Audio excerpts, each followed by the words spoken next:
Good evening, everyone. I'm Nathan James, and as I'm sure many of you know, I have reported for many years on issues for and about the LGBTQ plus community on a wide variety of platforms, including the Hollywood Digest, DBQ Magazine, NBC Out, Huffington Post, GBM News, Cinematic Magazine, and Cutting Edge, among many others.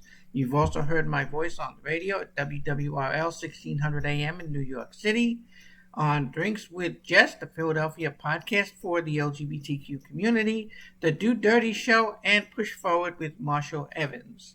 Tonight, I want to talk about an issue that has been raising a great deal of controversy within and without our community, particularly in the New York City area.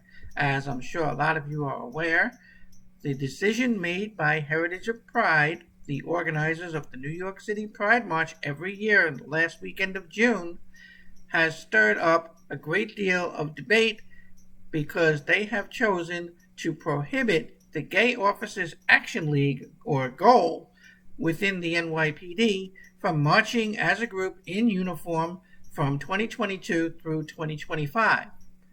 Their rationale for the decision is something I will go into in just a moment, but first, it's important to have a little background on the history of both Heritage of Pride and the Gay Officers Action League. Heritage of Pride is the organizer of the annual New York City Pride March, one of the biggest LGBTQ parades in the world, and it is specifically called a march because it commemorates the Stonewall Uprising or Rebellion of June 1969, which was one of the major events that kickstarted the modern LGBTQ rights movement. The Stonewall Rebellion took place on that June evening so long ago because the patrons of the Stonewall Inn and the larger gay community in New York City had become fed up with the constant raids and arrests made by the NYPD for daring to be who they were, living in their authentic selves, and trying to exist without harassment or without the force of law being used against them for who they were. As an outgrowth of that, a year later in 1970, the first Pride March was held in New York City. It ran from Greenwich Village up 6th Avenue to Central Park, and it was described as more LGBT people running for their lives as crowds on the sidewalk harassed and heckled them than the kind of organized celebration that we are so familiar with today. In 1984, Heritage of Pride, the organization that has become identified and symbolically known with the Pride March in New York City, began to be the organizer of the march itself. And for the past 36 years, with the exception, of course, of the COVID-canceled March in 2020 and the virtual event this year in 2021, has successfully put on the march, which attracts millions of spectators from all over the world, colorful floats, LGBT organizations, groups, and individuals marching of every description, and it is more a political statement than it is just a playful party parade, as other parades have been known to be in New York City. The reason that I say it's a political statement is because it is a reminder that even as we've made great progress in gaining rights such as the right to marry, the right to serve openly in the military, the right to be free of prosecution for being who we are, there is still a long way to go and a lot of progress to be made. That brings me to the origin of the Gay Officers Action League, GOAL. GOAL was formed in 1982 by NYPD sergeant, a gay NYPD sergeant named Charles Cochran, who wanted to create an environment at work where he could be out, proud, and free from ridicule, harassment, or sanctions in his job, in his chosen profession. The Gay Officers Action League grew to become a fraternal organization alongside many other fraternal organizations in the NYPD, such as the Guardians or the Emerald Society or the Colombians. These groups represent different portions, different ethnicities, people with different backgrounds within the NYPD, and they advocate for the needs of officers from those groups with the management of the police department. The road has not always been easy for the Gay Officers Action League. In 1996, they had to sue the city of New York and the NYPD for the right to be recognized as a fraternal group just like all the others. And when they won that lawsuit, the other fraternal groups, rather than accept the Gay Officers Action League on equal footing with themselves, chose to be dropped from the rolls, if necessary, of the NYPD's Fraternal Organization Register, because such was the sentiment against gay officers, lesbian officers, or even bisexual and trans officers within the police department. The NYPD, of course, is one of the largest police agencies in the world. They have between 36,000 and 38,000 police officers, plus various other members of the force, traffic agents, school safety agents, auxiliary police officers, police cadets, and civilian employees of every description. It's a huge, huge organization. And for the LGBTQ community, the relationship between the NYPD and the average gay, lesbian, transgender, or bisexual person on the street, of course, has not always been the greatest. Even as we made progress from Stonewall forward, there were incidences where people got arrested on pretexts of carrying too many condoms in their bags, and therefore they must be a gay prostitute, things of that nature. And of course, being LGBTQ was not decriminalized by the Supreme Court until 2003. That's within living memory. That is only 18 years ago. It's not a long time in historical terms. So GOAL has had to struggle to have its members allowed to be out and proud as police officers in their jobs without ridicule from their superiors, from their fellow officers, from the department structure itself. So it's been an uphill battle for GOAL. So now we get to the nuts and bolts of Heritage of Pride versus GOAL. This decision that they have made, which will exclude GOAL from marching as a unit in their NYPD uniforms, which they have done for quite a few years now in the Pride March, has extensive ramifications.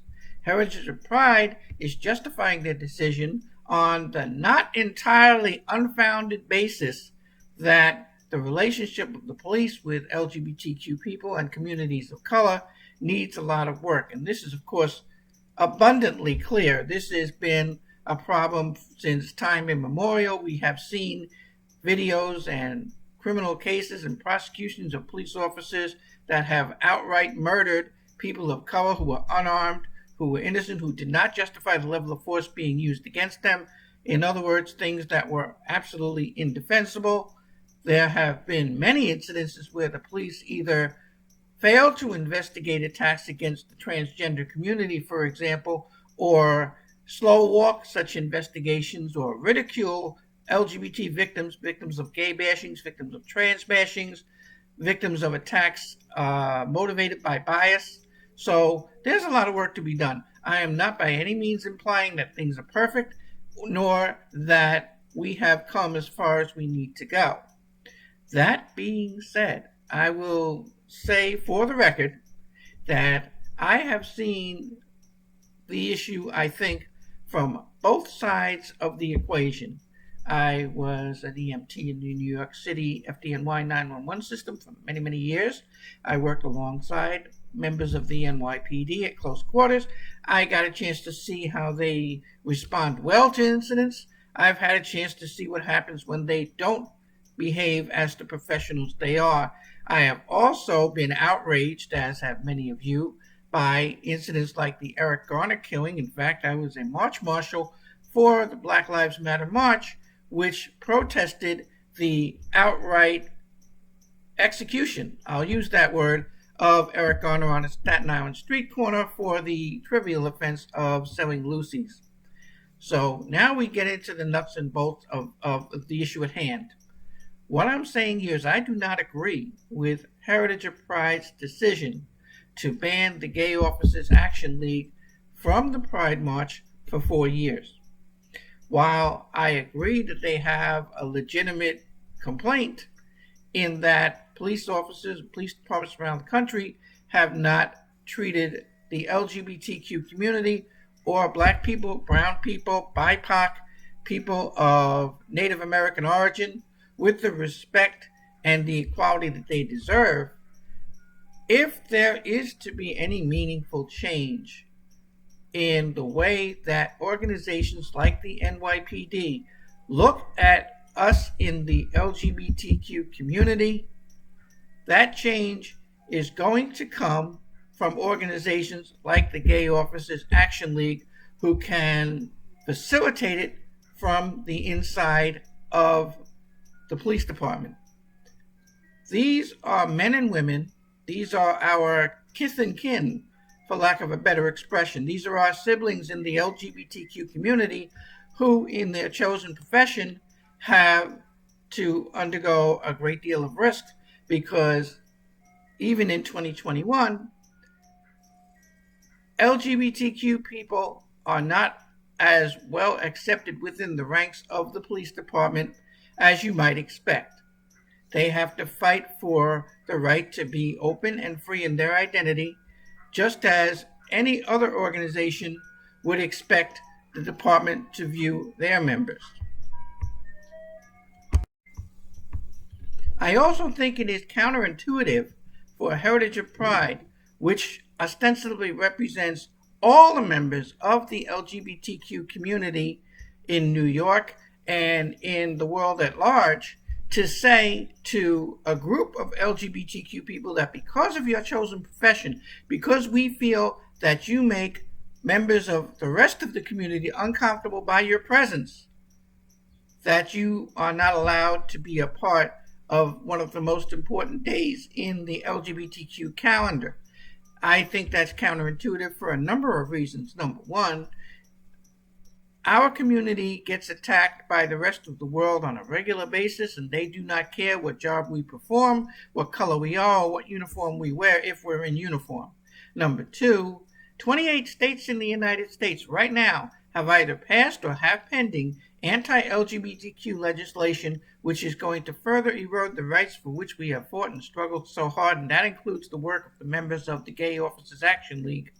In Arkansas, for example, it is now legal for a doctor or a hospital to refuse to treat you if they feel that your sexual orientation or your gender identity does not comport with their moral or religious beliefs. So, you think about that. That's a complete abrogation of the Hippocratic Oath, but they have made that legal in the Deep South. These are the kinds of things with which we must still contend, and we are by no means in the home stretch with any of it. Again, if we're going to see meaningful change in the way that the police department responds to incidents of gay bashing, of trans bashing, of bias crimes, of other issues regarding the LGBTQ community, whatever they may be, even in their day-to-day interactions with the police, well, it's going to be organizations like GOAL that are going to be at the vanguard of how these changes get implemented, because these men and women are at all ranks within the NYPD. They're in a wide array of different units where they can educate their fellow officers, where they do in fact educate recruits when they come into the police academy, and how they build bridges to the rest of us is a way to create understanding. And with understanding comes acceptance, and with acceptance comes a more mature attitude on the part of the police and the people that they police. This is my 2 cents. I know it's going to be controversial. I know I'm going to get a lot of flack for this, but before anybody says I'm a sellout, again, I will say that the police departments in the United States, sheriff's departments in the United States, have a long way to go before they have reached what I would consider to be an appropriate way to deal with and to address the LGBTQ people living in the communities that they police. That having been said, I think that it would behoove the Heritage of Pride Board and Executive Committee to reconsider their decision, because if it's more than just us, it should include all of us. And that includes our brothers and sisters who wear the uniform that signifies that they are members of law enforcement. Leave your remarks in the comments. I want to hear what you have to say. Keep it civil. I will delete comments that devolve into personal attacks. I appreciate your taking the time on the eve of Pride Month 2021 to hear what I have to say, and I hope that this will be a productive and engaging debate. Have a great evening, stay safe, and I'll talk to you again soon.